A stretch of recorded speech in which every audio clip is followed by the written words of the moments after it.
Good morning पिलामाने। आज आम जातीय ध्वजा आम उड़ई फर फर कविताटी को आवृत्ति करवा। कविताटीर प्रथम चारिपद। यह हूँ पंचम श्रेणी साहित्य बहिर गोटे कविता। तेरे प्रथम पिले माने आगू बढ़ा। आम जाने आमर जातीय पताका हूँ त्रिरंगा, जो थे कि तीनोटी रंग थाए। से जो तीनोटी रंग नारंगी, धला एवं सबुज रंग। नारंगी, धला और सबुज रंग थिबारु तीनोटी रंग होइथिबारु याकु तिरंगा बोली कहा जाए।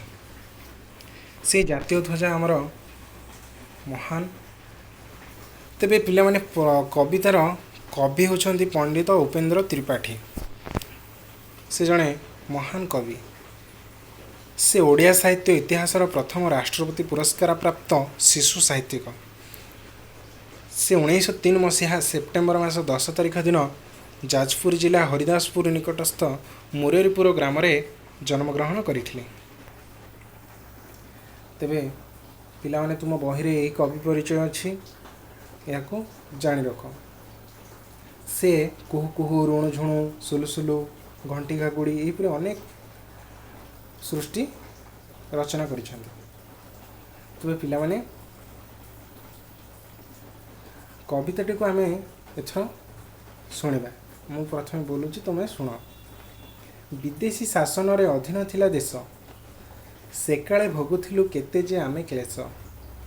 स्वाधीन आज आमे काहाकु नाही डर, जातीय ध्वजा आम उड़ई फर फर। आउथरे सेकेंड स्टांजा। एणिकी भल जहा करिबु सेही काम, जातिर इतिहास रहिबो आम नाम। कर्तव्य पथ धरी होइब अग्रेसर, जातीय ध्वजा आम उड़ई फर फर। एबे पिले माने तुम माने मो सहित आवृत्ति कर। मु प्रथम बोलिबी, तुमे मो परे परे बोलिबो।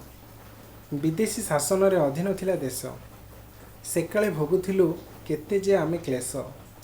स्वाधीन आज आमे काहाकु नाही डर, जातीय ध्वजा आम उड़ई फर फर। एणिके भल जहा करिबु सेही काम, जातिर इतिहास रहिबो आम नाम। कर्तव्य पथ धरी होइबो अग्रेसर, जातीय ध्वजा आम उड़ई फर फर। पिले माने कविताटी को शुणिल, आवृत्ति मध्य कल। एबे मने मने कविताटी को पढ़ी दिए।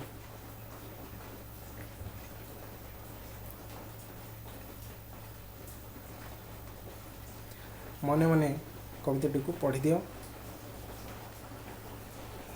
एबे पिले माने तुमको किसी क्वेश्चन दि जाउछि। जेमिति कि गोटे पद अच्छी, तार प्रथम पाद अच्छी, सेकेंड पादटा नहीं।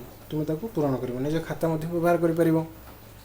विदेशी शासन रे अधीन थिला देश, आउ ता पाद परवर्ती पादटा कौन हम लिखि दियो खातार। कर्तव्य पथ धरी होइब अग्रेसर, ता परवर्ती पादटा कौन हम। तेणु प्रथमटा कौन हम ना, विदेशी शासन रे अधीन थिला देश, सेकाळे भोगुथिलु आमे जे केते क्लेश। कर्तव्य पथ धरी होइब अग्रेसर, जातीय ध्वजा आम उड़ई फर फर। पिले माने किछि प्रश्नर उत्तर दबा। जेमति कि आम देश क्यों मानक अधीन रे थिला, याकु निज खातारे लिखि परिबो। आम देश क्यों मानक अधीन रे थिला। तुमने जानिछ आम देश विदेशी इंग्रेज मानक अधीन रे थिला। सेतेबेले आमे क्यों कष्ट सहुथिलु, क्यों कष्ट सहुथिलु। पिले माने तुम जानिछ सेतेबेले आमे बहुत कष्ट सहुथिलु। जेमिति आमको ठीक रे खाद्य मिलु नथिला। द्वितीय, सेतेबेले आमको अत्याचार करा जाउथिला। कोनोसी उन्नति करा जाय, हमर उन्नति हो नथिला। तो आमे बहुत कष्ट सहुथिलु। कवितारे क्यों काम करबा कथा कुआ जाइछि।